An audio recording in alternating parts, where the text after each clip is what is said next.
दोस्तों, बिहार चुनाव खत्म हो गया। आप सब देख चुके हैं कि बिहार का रिजल्ट क्या आया। बीजेपी ने वहां अपने मन की सरकार भी बना ली, लेकिन क्या इसके बाद प्रधानमंत्री नरेंद्र मोदी देश के कामकाज में लगेंगे या उद्घाटन और अनावरण कार्यक्रमों में ही व्यस्त रहेंगे? क्या संसद के परसों से शुरू होने वाले शीतकालीन सत्र में इस बार विधेयकों पर ढंग से चर्चा होगी? विपक्ष के सवालों को बीजेपी सुनेगी या पिछले सत्रों की तरह ही यह सत्र भी हंगामे में खर्च हो जाएगा? वैसे आसार तो यही बन रहे हैं कि इस बार भी बीजेपी विपक्ष से बचने का बहाना खोजेगी, क्योंकि बीजेपी भी यह बात जानती है कि प्रचार के कारण उसका दबदबा बना हुआ है। वरना विपक्ष के सवालों के जवाब देने की बारी आए तो बीजेपी के पास एक भी ठोस तर्क या पुख्ता सबूत नहीं होते हैं। विपक्ष को गलत साबित करने के लिए जो नैरेटिव बीजेपी गढ़ती है वो भी देर अबेर ध्वस्त हो जाते हैं। फिर भी चुनाव जीतकर बीजेपी खुद को शहंशाह मानने लगी है। अभी राहुल गांधी का ही मामला ले लीजिए। पुणे की एक अदालत में वीडी सावरकर के अपमान पर मानहानि का मुकदमा राहुल गांधी पर चल रहा है। आप सबने देखा वीडी सावरकर का मामला, और उस पर राहुल गांधी ने जो भी बयान दिया था उसको लेकर वीडी सावरकर के ही परिवार के सदस्य ने एक केस दर्ज कर दिया वहां पुणे में। लेकिन अभी 27 नवंबर को, यानी 2 दिन पहले 27 नवंबर को इस मामले में सुनवाई हो रही थी और वही सीडी बतौर सबूत पेश की गई जिसमें राहुल गांधी का भाषण था। लेकिन वो सीडी पूरी तरह से ब्लैंक निकली, खाली निकली, उसमें कुछ भी नहीं था, राहुल गांधी का भाषण नहीं था। यानी राहुल के खिलाफ जिस सीडी के आधार पर पूरा मुकदमा चला वो सीडी ही खाली निकली। राहुल गांधी पर मुकदमा करने वाले सत्यकी सावरकर के वकील ने अदालत में कहा कि सीडी ब्लैंक है तो यूट्यूब पर भाषण सुन लेते हैं। लेकिन राहुल गांधी के वकील ने बता दिया कि इंडियन एविडेंस एक्ट की धारा 65B के मुताबिक यूट्यूब यूआरएल सर्टिफिकेट से सपोर्टेड नहीं है, इसीलिए इसे सबूत नहीं माना जा सकता। अदालत ने भी उनसे सहमति जताई, यानी यह मामला वहां खारिज हो गया। जो दिखाने की यूट्यूब चैनल के उस लिंक को दिखाने की जो कोशिश हो रही थी सीडी की जगह पे, जबकि एविडेंस के रूप में वहां पहले से आपने सीडी जमा किया था, उस सीडी को ब्लैंक क्यों दिया गया? यह एक बड़ा सवाल है। कांग्रेस के खिलाफ दुष्प्रचार का दूसरा एग्जाम्पल आपके सामने रखना चाह रहा हूं। दूसरा उदाहरण है कर्नाटक से सामने आया। आप जान रहे हैं कि पिछले 3-4 दिनों से कर्नाटक का नाटक इस नाम से काफी अलग अलग गोदी मीडिया में खबरें प्रचारित की जा रही थी कि कर्नाटक में सरकार गिरने वाली है। सिद्धारमैया और डीके शिव कुमार में वहां भयंकर लड़ाई चल रही है, जहां बीजेपी समर्थक मीडिया कई दिनों से सरकार गिरने और कांग्रेस में फूट के आसार दिखा रहा था। लेकिन आज सिद्धारमैया और डीके शिव कुमार ने एक साथ नाश्ता करके और फिर प्रेस कॉन्फ्रेंस कर बता दिया कि अब वो अगले चुनाव की तैयारी में लगे हुए हैं। विजुअल आप देख लीजिए। उप मुख्यमंत्री डीके शिव कुमार ने कहा है कि आज सुबह मुख्यमंत्री और मैंने नाश्ते पर बैठक की और आने वाले दिनों में वो दोपहर या रात के भोजन के लिए मेरे आवास पर भी आएंगे। हम एकजुट रहे हैं और राज्य भर की पार्टी और कार्यकर्ताओं के भरपूर समर्थन के साथ मिलकर काम किया है। कर्नाटक की जनता ने हमें भारी जनादेश दिया है और यह हमारा परम कर्तव्य है कि हम उनसे किए गए हर वादे को पूरा करें जिन्हें हमने पूरा किया। ये क्या क्या बातें हुई, क्या करेंगे, कैसे सर्व करेंगे, ये सारी बात यहां डीके शिव कुमार बता रहे हैं। और सबसे ज्यादा इन्हीं के बारे में बताया जा रहा था कि डीके शिव कुमार चूंकि उस कुर्सी को हथियाना चाहते हैं, मुख्यमंत्री की कुर्सी पर वो बैठना चाहते हैं, इसलिए वहां नाराजगी है। लेकिन डीके शिव कुमार खुद आकर और साथ में सिद्धारमैया, ये दोनों आकर अगर मीडिया के सामने अपनी बात रखते हैं और डीके शिव कुमार कह रहे हैं कि अगले आने वाले कुछ दिनों में सिद्धारमैया जो सीएम है आज की तारीख में कर्नाटक के, वो मेरे घर आएंगे या तो नाश्ते पे या खाना पे, लंच पे। तो ये एक अपने आप में यहां उस मीडिया को, उस तरह के मीडिया को जो अभी नैरेटिव सेट करने की कोशिश कर रहा था, उस पर सीधा सीधा वज्रपात की तरह देखा जाएगा। इसी तरह एसआईआर के मुद्दे पर भी विपक्ष के जायज सवालों पर बीजेपी बेबुनियाद आरोप लगा रही है। 2 दिन पहले ही संबित पात्रा राहुल गांधी पर देश में गृह युद्ध भड़काने की कोशिश का आरोप लगा रहे थे। संबित पात्रा के उस वीडियो को भी आपको दिखा देना चाहता हूं। और सीधे सीधे आकर, और वो भी मामला क्या था, एक्स यानी जो पुराना ट्विटर है, उस ट्विटर ने एक नया फीचर लेकर वो ट्विटर आया कि आप ये पता कर सकते हैं कि कौन सा अकाउंट कहां से हैंडल हो रहा है। लेकिन अकाउंट कहां से हैंडल होगा ये बात वीपीएन और दूसरी सर्विसों के जरिए भी देखी जाती है। लेकिन संबित पात्रा साहब थोड़ा जल्दबाजी कर बैठे और राहुल गांधी पर ही आरोप लगाने लगे कि वो देश के साथ गद्दारी कर रहे हैं, देश के साथ गैर कहें तो यहां पर जो राष्ट्रभक्ति वाली बात होनी चाहिए उससे इतर कुछ और कर रहे हैं, यही बताने की कोशिश थी। जरा संबित लेकिन इस प्रेस कॉन्फ्रेंस के कुछ घंटे बाद ही कांग्रेस पार्टी की तरफ से सुप्रिया श्रीनेत आई। उन्होंने प्रेस कॉन्फ्रेंस किया और उस प्रेस कॉन्फ्रेंस में उन्होंने बता दिया कि आखिर इस पूरा का पूरा जो नैरेटिव सेट करने की कोशिश कांग्रेस के खिलाफ हो रही थी, राहुल गांधी के खिलाफ हो रही थी, उसको हम कैसे ध्वस्त कर रहे हैं। जरा सुन लीजिए सुप्रिया श्रीनेत को भी। एक्स पर एक नया प्रोडक्ट लॉन्च हुआ, उस प्रोडक्ट में आपको लोकेशन पता चल सकती है। एक्स ने आधिकारिक तौर पर क्या कहा उसको मैं बाद में बताऊंगी। बीजेपी की मूर्खता पहले सुन लीजिए। बीजेपी के एक लंपट ने प्रेस कॉन्फ्रेंस करी और प्रेस कॉन्फ्रेंस करके कहा कि कांग्रेस के समर्थकों के अकाउंट विदेशों से चल रहे हैं और यह देश के खिलाफ साजिश है। सर्वप्रथम, बीजेपी या नरेंद्र मोदी राष्ट्र नहीं है। राष्ट्रहित में सवाल पूछे जाते हैं, सवालों का जवाब दीजिए और थोड़ी तो मूर्खता कम दिखाइए। मूर्खता के मुद्दे तो मत बनाइए, ध्यान भटकाने के लिए भी मुद्दा तो ढंग का लेकर आइए। उन्होंने हमारे तमाम अकाउंट्स के बारे में कहा कि ये अकाउंट विदेशों से चल रहे हैं। एक लंबी फहरिस्त मेरे पास भी है। तो सुन लिया आपने, यहां पर एक लंबी फहरिस्त मेरे पास भी है। यानी यहां सुप्रिया श्रीनेत कह रही हैं कि अगर आप हम पर उंगली उठा रहे हैं तो 3 उंगलियां आपकी तरफ दिख रही हैं और लंबी फहरिस्त है। इधर अखिलेश यादव की बात करना चाहूंगा। अखिलेश यादव पर भी कहा गया कि वो लोगों को गुमराह कर रहे हैं कि वोट के बाद उनके खेत, मकान, राशन सब छीन लिया जाएगा। लेकिन आज अखिलेश यादव ने प्रेस कॉन्फ्रेंस कर एसआईआर पर बीजेपी की जबरदस्त धुलाई की है।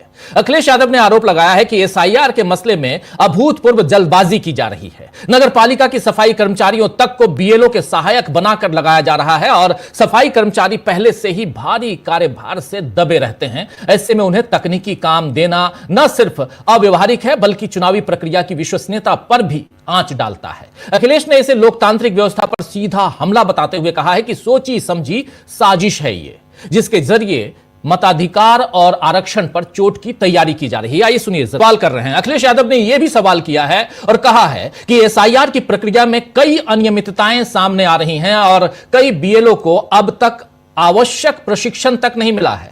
इसके बावजूद उन पर घर घर जाकर सत्यापन का दबाव बनाया जा रहा है। उन्होंने यह भी सवाल उठाया कि बिना प्रशिक्षित कर्मचारियों से इतनी संवेदनशील और तकनीकी प्रक्रिया कैसे पूरी कराई जा सकती है। अखिलेश यादव का यह भी कहना है कि यह जल्दबाजी महज तकनीकी गड़बड़ी नहीं बल्कि एक राजनीतिक उद्देश्यपूर्ण कदम है। आइए जरा और सुन लेते हैं अखिलेश यादव ने आज सीधा हमला बोलते हुए और खासकर चुनाव आयोग पर, बीजेपी पर क्या कुछ कहा। तो सुन रहे थे आप सरकार के ऊपर दबाव किस ढंग से, सरकार कैसे बीएलओ के ऊपर दबाव बनाती है। जबकि बीएलओ आत्महत्या मामले पर उत्तर प्रदेश के डिप्टी सीएम केशव प्रसाद मौर्य ने कहा है कि मैं सभी बीएलओ से अपील करता हूं कि वे पूरी निष्ठा से अपना कर्तव्य निभाएं।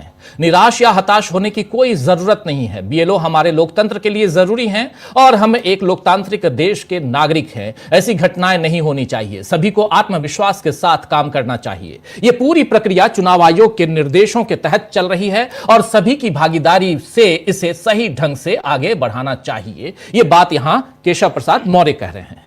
दोस्तों, अब सोचने वाली बात यह है कि बीएलओ अगर आत्महत्या कर रहे हैं तो उसमें चुनाव आयोग सामने आकर अपनी जिम्मेदारी क्यों नहीं ले रहा है या इस पर अपनी बात क्यों नहीं रख रहा है कि उसी से कहीं कोई चूक हुई है। अगर नहीं हुई है तो यह भी बता दे। बीजेपी नेता चुनाव आयोग की तरफ से सफाई पेश करने आखिर क्यों आ रहे हैं? जाहिर है कि जिस तरह से एसआईआर हो रहा है उसमें बीजेपी भी जानती है कि बहुत सी चीजें गड़बड़ हैं और अब जनता भी इन गड़बड़ियों को देख रही है। हालांकि जनता पहले भी मोदी सरकार के कई फैसलों का नुकसान उठा चुकी है। नोटबंदी, जीएसटी, कोरोना के दौरान लॉकडाउन, इन सब में जनता पिसी है। फिर भी बीजेपी को जीत मिलती रही तो इसे मोदी मैजिक की तरह पेश किया गया। लेकिन बिहार के नतीजों के बाद समझ आ रहा है कि असल में मोदी मैजिक तो चुनाव आयोग कर रहा है और जीत का तमगा मोदी को मिल रहा है। लेकिन क्या यह सिलसिला बरकरार रह पाएगा? और यह सवाल तब जब संसद सत्र से पहले इंडिया गठबंधन ने कर ली है नए जंग की तैयारी। उधर उत्तर प्रदेश, बंगाल, महाराष्ट्र, इन सब में राहुल गांधी का साथ देते हुए दिख रहे हैं अखिलेश यादव, ममता बनर्जी, उद्धव ठाकरे और उनके सुपुत्र। उधर कर्नाटक में आपने देख लिया। इन तमाम मसलों को अगर एक साथ लेकर आए तो आने वाला जो संसद का सत्र है वो कैसा रहने वाला है, इस पर चर्चा जरूरी है। क्योंकि परसों से यानी सोमवार से संसद का शीतकालीन एक छोटा सा सत्र, उसकी शुरुआत हो रही है। 10 विधेयक कहा जा रहा है लेके आ रहे हैं उसमें। लेकिन क्या यह सत्र इसी ढंग से, सामान्य ढंग से चल पाएगा? एक बड़ा सवाल है। इन सवालों के बीच सबसे बड़ी बात, 2 बातें यहां महत्वपूर्ण। एक, एसआईआर के साये में ही होगा यह संसद का सत्र। और उससे पहले तैयारियों में एक सबसे बड़ी तैयारी हो रही है इसी एसआईआर वोट चोरी के खिलाफ दिल्ली के रामलीला मैदान में 14 तारीख को कांग्रेस पार्टी की तैयारी। और उधर ममता बनर्जी की पार्टी लगातार हमलावर है चुनाव आयोग पर, बीजेपी पर। अखिलेश यादव की पार्टी भी हमलावर है। और उधर बिहार में सरकार तो नई बन गई है नीतीश बाबू की, लेकिन वो अंदर ही अंदर क्यों उबल रहे हैं, इन सब की चर्चा करेंगे। और इनके साथ साथ आखिर राहुल गांधी कर क्या रहे हैं अंदर खाने। कल सोनिया गांधी ने भी बैठक बुला ली है अपने संसदीय दल की। जरा सब पे विचार करते हैं, बात करते हैं। हमारे साथ देखिए अभी पिछले 4 चुनावों का ट्रेंड देखिए। हरियाणा में बीजेपी थी, बीजेपी वहां कर ली करामात, जैसे कह रहे हैं राहुल गांधी उसी हिसाब से। महाराष्ट्र में बीजेपी थी, मतलब उनकी सरकार मिली जुली थी, महाराष्ट्र में हो गया खेल। आप देखिए झारखंड में बीजेपी की सरकार नहीं थी, खेल नहीं कर पाई। बिहार में इनकी सरकार थी, खेल कर लिया।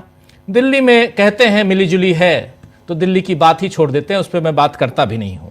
लेकिन ये जो 3 राज्य हैं ये बहुत इंपॉर्टेंट है। उस ट्रेंड को अगर देखेंगे तो आने वाले समय में जो 5 राज्य हैं, जिसमें असम में इनकी सरकार है, पुदुचेरी में मिलीजुली सरकार, छोटा सा स्टेट है, छोटी सी सरकार है।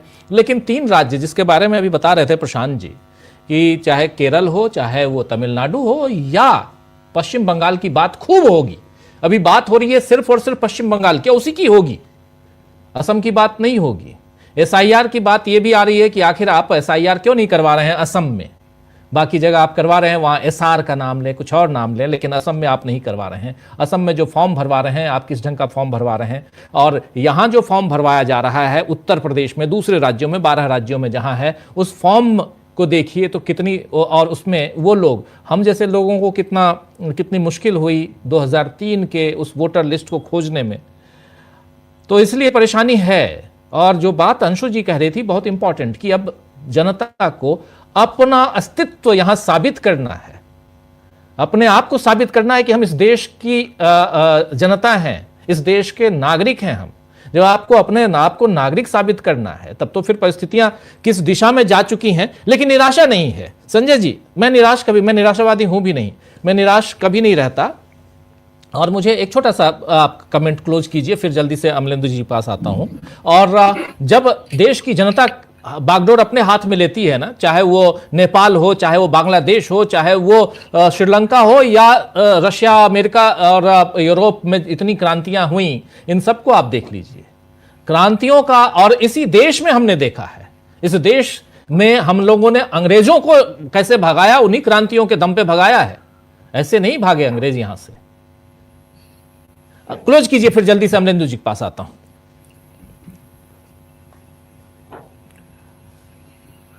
जनक है, और जो हो रहा है वो अति है, और वो मैंने उसमें कुछ छिपा हुआ नहीं है।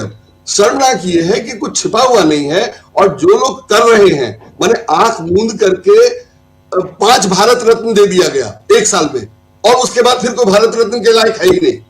तो हम क्यों नहीं माने कि वो भारत रत्न चुनाव के लिए दिया गया। और जिन 5 लोगों को दिया गया वो देख लीजिए, 5 वोटर वर्ग हैं अलग अलग, एक दक्षिण भारत से, एक बीजेपी का नाराज खेमा वगैरह वगैरह, एक कर्पूरी ठाकुर। ये सब करते रहेंगे। अब यहाँ तो 10-10 हजार रुपए दे रहे हैं, 5 भारत रत्न दे दिए तो क्या हो गया। किया जा रहा है, खुलेआम हो रहा है। 1.25 करोड़ महिलाओं को, कितनी खराब है जी, 1.25 करोड़ महिलाओं को आप 10-10 हजार रुपए बांट दिए और कह दिए। उसके बाद अंशु जी बता भी रही थी कि अभी पिछले दिनों क्या चल रहा है, लाइन में लगे हुए हैं महिलाएं जो नाराज हैं, जिनको नहीं मिला। हम लोग भी थे बिहार चुनाव के समय, हम लोगों ने भी काफी महिलाओं से चर्चा की, बातें की कि किसी की बहू को मिल गया, सास को नहीं मिला, तो सास और बहू में लड़ाई हो गई। तो ये भी है। तो बहनों में लड़ाई हो गई कि तुमने मेरा फॉर्म नहीं भरा इसलिए मुझे नहीं मिला और तुमने खुद ले लिया। तो ये है। खैर संजय जी आएंगे, संजय जी आते हैं दोबारा जल्दी से। अमलेंदु जी निराश और हताशा इनसे बाहर निकलते हैं हम, और थोड़ा आगे की, और खासकर इस संसद सत्र कैसे देखते हैं। इस सत्र को परसों से शुरुआत है, पहला दिन हो सकता है। शकील जी तो रोज शाम को बैठेंगे ही, बताएंगे ही कि अंदर खाने चल क्या रहा है, लेकिन बाहर जो कुछ चल रहा है, और उसी में हमने देखा कि संसद से सड़क तक, सड़क नहीं बल्कि हम लोगों ने पिछले सेशन में देखा था, शकील जी थे उसके गवाह, कि एक साथ विपक्ष के सारे सांसद गिरफ्तार हुए थे। आजाद भारत के इतिहास में पहली बार हुआ था। आजाद भारत के इतिहास में पहली बार कि विपक्ष की सांसद, तमाम सांसद गिरफ्तार कर लिए गए थे उसी पार्लियामेंट के का जो वो है थाना है वहां पे। ऐसे ही देखेंगे हम फिर। बिल्कुल राजीव जी ऐसे दृश्य भी आ सकते हैं, और ऐसे दृश्य अगर नहीं आएंगे तो कम से कम प्रधानमंत्री नरेंद्र मोदी संसद में नहीं आएंगे, इतना तो आप तय मानकर चलिए। संसद के बाहर प्रधानमंत्री भाषण अवश्य देंगे, बाहर कांग्रेस का विभाजन भी करवाएंगे, बाहर खरी खोटी भी सुनाएंगे और बताएंगे कि विपक्ष को जो है वो नकारात्मक राजनीति छोड़ दे, सकारात्मक राजनीति मोदी जी करते हैं, कभी कट्टा लहराते हैं, कभी गोली चलवाते हैं, कभी सिक्सर चलवाते हैं, तो ये सब काम सकारात्मक राजनीति है। तो यही सब करने की सलाह प्रधानमंत्री संसद के बाहर खड़े होकर देते हुए नजर आएंगे। लेकिन राजीव जी विपक्ष भी इस बार मुझे लगता है कि तैयार है और चोट खाने के बाद और ज्यादा सतर्क हो गया है, क्योंकि जब पिछला सत्र था राजीव जी तो उस समय बिहार का चुनाव हुआ नहीं था और बिहार के लिए SIR लेके लाया गया था। उस समय अंदेशे थे, आशंकाएं थी कि ये वोट जो चोरी करने का मामला है और इसके जरिए 1 करोड़ या 2 करोड़ लोगों के वोट काटे जाएंगे, कुछ फर्जी वोटर इसमें जोड़े जाएंगे। लेकिन आज तो राजीव जी बिहार का चुनाव परिणाम आ चुका और विपक्ष ये समझ चुका कि भई ये SIR जो कराया जा रहा है ये इसीलिए कराया जा रहा है कि जिस तरीके से बिहार में वोट चोरियां की गई उसी तरीके से अब ये पूरे देश में करना चाहते हैं। 12 राज्यों को उसको लिया गया है, तो विपक्ष अब पूरी तरीके से सतर्क भी है और उसके परिणाम भी समझ रहा है कि ये किस तरीके की चीजें आगे चलकर होंगी। तो विपक्ष तो सतर्क है राजीव जी। अब जाहिर सी बात है कि विपक्ष संसद के अंदर भी मुद्दे उठाएगा, संसद के बाहर मुद्दे भी उठाएगा, प्रधानमंत्री को विवश भी करना चाहेगा कि प्रधानमंत्री आए संसद में, आकर बात रहे प्रधानमंत्री। लेकिन प्रधानमंत्री तो जैसे नहीं आते वैसे ही नहीं आएंगे, क्योंकि प्रधानमंत्री 18 घंटे काम करते हैं, उस 18 घंटे में संसद में काम करना शामिल नहीं होता प्रधानमंत्री की ड्यूटी में। क्योंकि प्रधानमंत्री जब ड्यूटी की बात करते हैं अधिकारों की बात तो करते नहीं है। प्रधानमंत्री ने ब्लॉग लिखा संविधान दिवस पे और जनता से कहा कि आप अपनी ड्यूटी निभाइए, अधिकारों की बात कीजिए ही मत। तो प्रधानमंत्री की ड्यूटी में तो संसद में आना शामिल नहीं है, चूंकि ऐसा लगता है प्रधानमंत्री को कि संसद में आना शामिल नहीं है, तो प्रधानमंत्री नहीं आते हैं। लेकिन विपक्ष इन मुद्दों को उठाएगा और राजीव जी ये बड़े मसले होंगे। मुझे लगता है कि ये SIR का मुद्दा एक बड़ा मसला होगा, बिहार में जो कुछ हुआ ये एक बड़ा मसला होगा। इसी तरीके से और कई मसले होंगे कि किस तरीके से ट्रंप जो है रोज भारत को बेइज्जत कर रहे हैं और मोदी जी खामोश बैठे हुए हैं। IMF ने जिस तरीके से छिड़की दी है वो भी मसला निश्चित तौर पे होगा। नेपाल ने नोट छाप दिया, उस नोट पे भारत के हिस्से अपने हिस्से दिखा दिए, ये मसला भी होगा। चीन किस तरीके से भारत के साथ दुर्व्यवहार कर रहा है और हमारे नागरिक को फ्लाइट से नीचे उतार लेता है और 18 घंटे बंधक बनाकर रखता है, ये मसला भी होगा। बहुत सारे मसले इसमें होंगे। अब भारतीय जनता पार्टी इसके लिए लेकर आएगी राजीव जी सीधी सी कि वो वंदे मातरम लेके, एक तरफ तो आप बता रहे हैं मोदी जी की वंदे मातरम के 2 स्टेंजा लिए, पूरा वंदे मातरम नहीं लिया। दूसरी तरफ आप तुरंत निकाल दे रहे हैं कि वंदे मातरम जो है वो आप गाएंगे नहीं वहां संसद के अंदर, तो ये भी आप बता रहे हैं। तो भाई संसद के अंदर तो नहीं गाएंगे, संसद कोई संघ की शाखा थोड़ी ही वंदे मातरम नहीं गा सकते, कोई संघ की शाखा में नहीं गा सकते, संघ की शाखा में गाया भी नहीं गया। और प्रधानमंत्री कह रहे हैं कि 2 स्टेंजा लिया। अरे हेडगेवार साहब से कहते कि पूरा वंदे मातरम लेके गाते संघ की शाखाओं में, नमस्ते सदा वत्सले की जगह उसी वंदे मातरम को रखते कि भाई यही गाया जाएगा, पूरा गाया जाएगा। तो मोदी जी ऐसा करवा नहीं पाए हेडगेवार साहब से, ना गुरु गोलवलकर साहब से। चलो इन सबसे नहीं है तो मोहन भागवत जी से ही करवा लो। तो मोहन भागवत जी का ये संघ की शाखाओं में नमस्ते सदा वत्सले नहीं गाया जाएगा, पूरा का पूरा जो है वंदे मातरम गाया जाएगा। लेकिन यहाँ तो आप संसद के अंदर भी कह रहे हैं कि यहाँ वंदे मातरम नहीं गाएंगे आप। अच्छा वंदे मातरम से चलिए छोड़िए, आपको दिक्कत है, आप कहें जय हिंद भी नहीं कहेंगे। और अभी तो क्या जय पाकिस्तान बोलेंगे क्या? अगर जय हिंद भारत में नहीं बोलेंगे तो पाकिस्तान में जाकर बोलेंगे। तो ये सवाल तो बनता है राजीव जी सरकार से कि अगर हम भारत में रहकर जय हिंद नहीं बोल सकते तो क्या पाकिस्तान में जाकर जय हिंद बोलें कि अमेरिका में जाकर जय हिंद बोलें? तो मोदी जी जवाब दे दें इसका कि भाई जय हिंद जाके अगर ये भारत में नहीं बोलना है तो क्या पाकिस्तान में जाके बोलना है? बहरहाल राजीव जी कई सारे मुद्दे हैं जिन पर मुझे लगता है कि काफी तनातनी रहेगी और लगता यही है कि ये संसद का सत्र एक तो बहुत छोटा सत्र राजीव जी रखा गया है। मुझे ध्यान पड़ता है कि शायद ये पहला ऐसा सत्र होगा जब से संसद बैठना शुरू हुई है 1952 के बाद से कि इतना छोटा जो है वो शीतकालीन सत्र रखा गया है। छोटा सत्र होगा लेकिन इरादे सरकार के भी बड़े लगते हैं राजीव जी। पूरे तरीके से कोशिश की जाएगी कि संवैधानिक तरीके से भी कुछ कब्जे जो किए जा सकें। असंवैधानिक तरीके से बहुत सी चीजें हो ही रही हैं, तो लेकिन उसके लिए करना क्या होगा? उसके लिए करना यही होगा कि फिर से जो है आप विपक्ष को पूरी तरीके से आप निलंबित करें, सरकार नहीं चलने दें। रात को 3 बजे आप संसद चलाएं और 3 बजे अचानक से जो आप कानून लेकर आए और उसको पास करा दें, जैसा कि पहले हुआ। ये सब भी होगा। तो ये सब सारी चीजें होंगी, ऐसा लगता है कि ये चीजें होंगी।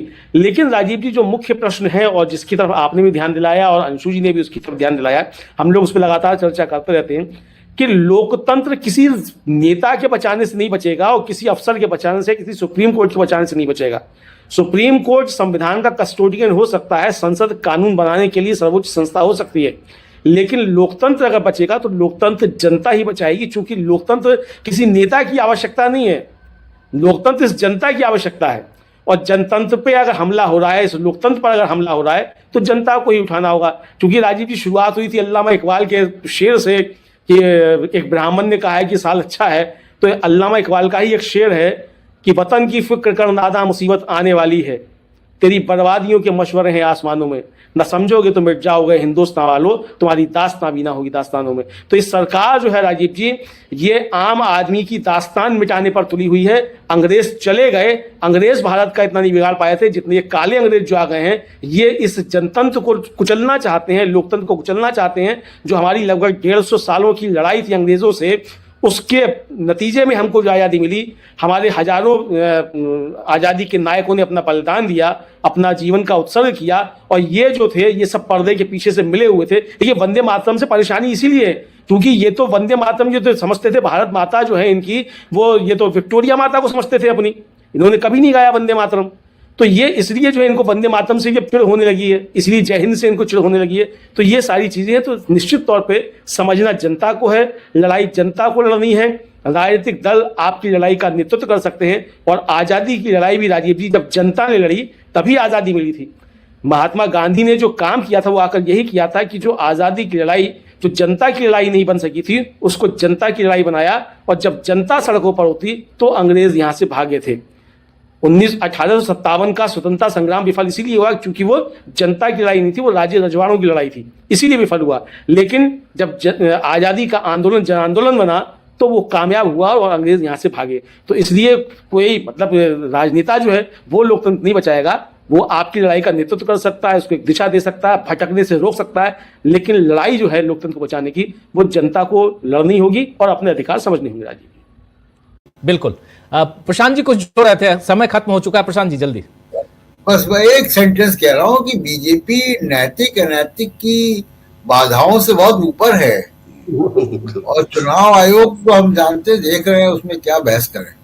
जी जी जी। अमलेंदु जी, आप भी कुछ जोड़ना चाहते हैं? नहीं, क्या जोड़ना, सारी बातें हो चुकी हैं। अब लेकिन बस ये है कि जो नई जंग की तैयारी में इंडिया गठबंधन है, तो अब देखना ये कि जंग जो है वो संसद के अंदर भी होगी और संसद के बाहर भी होगी। तो अब यही देखना है। मुझे लगता है कि संसद के अंदर भी जंग होगी, संसद के बाहर भी जंग होगी, और मोर्चा हर मोर्चे पर खुलेगा। मतलब संसद भी गुंजायमान रहेगी, सड़कें भी गुंजायमान रहेंगी, और जनता भी मुझे लगता है राजीव जी सड़कों पर दिखाई देगी। चूंकि अब ये अधिकारों पे हमला जो है सीधे सीधे जनता के, विपक्ष के अधिकारों पे क्या हमला है, संसद रहेगी। लेकिन हाँ राजीव जी, एक चीज़ अब ये देखना है, सुप्रीम कोर्ट कस्टोडियन है संविधान का, बहुत अच्छी बात है, संविधान का कस्टोडियन है। और जब अभिषेक मनु सिंघवी ने वहाँ दलील रखी है SIR पर करते समय, और उन्होंने जब अनुच्छेद 327 की बात रखी और साफ तौर पर कहा कि भाई चुनाव आयोग 324 से लेकर 326 तक अनुच्छेद का हवाला देते हुए जो हलफनामा दे रहा है, तो आप इसके आधार पर संसद की शक्तियाँ नहीं छीन सकते कानून बनाने की, और कानून बनाने की शक्तियाँ सुप्रीम कोर्ट के पास भी नहीं है और चुनाव आयोग के पास भी नहीं है। तो इसलिए 327 जो है वो संसद को शक्ति देता है। अब देखना यह है राजीव जी कि वो जो संविधान के आगे माथा टेक रहे थे और बता रहे थे कि ड्यूटी आपको रखना है, उनमें से कितने लोग जो हैं जो संविधान के आगे माथा टेक रहे थे, संसद में बहस के दौरान अपनी ड्यूटी निभाते हैं कि संसद जो है वो कानून बनाने का अधिकार संसद को ही है, चुनाव आयोग कोई कानून नहीं बना सकता, सुप्रीम कोर्ट भी नहीं बना सकता। तो ये भी राजीव जी अब देखना होगा।